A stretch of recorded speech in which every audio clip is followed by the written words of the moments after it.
കേരളത്തിൽ കാലവർഷം മെയ് 27-ന് എത്തുമെന്ന് കാലാവസ്ഥാ കേന്ദ്രം. മെയ് 13-ന് തെക്കൻ ആൻഡമാൻ കടൽ, തെക്കുകിഴക്കൻ ബംഗാൾ ഉൾക്കടൽ, നിക്കോബാർ ദ്വീപ് സമൂഹം എന്നിവിടങ്ങളിലാണ് കാലവർഷം ആദ്യമെത്തുക. ഈ പ്രാവശ്യം കാലവർഷം കേരളത്തിൽ 27-ന് എത്തുമെന്ന് പ്രവചിക്കുന്നുണ്ടെങ്കിലും 4 ദിവസം വരെ വൈകാനോ നേരത്തെ ആകാനോ സാധ്യത.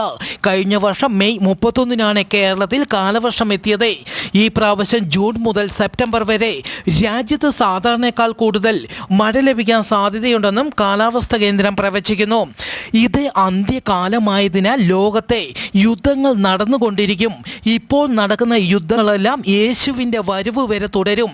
ഇന്ത്യ പാക് വെടിനിർത്തൽ കരാർ താൽക്കാലികം മാത്രം. ഇപ്പോൾ ലഭിക്കുന്ന വാർത്ത പാകിസ്ഥാൻ വെടിനിർത്തൽ കരാർ ലംഘിച്ചതായും ജമ്മു കാശ്മീരിൽ സ്ഫോടന ശബ്ദം കേട്ടതായും റിപ്പോർട്ടുകൾ. ഇരു സൈന്യം വീണ്ടും ഷെല്ലാക്രമണം തുടങ്ങിയതായും റിപ്പോർട്ടുകൾ.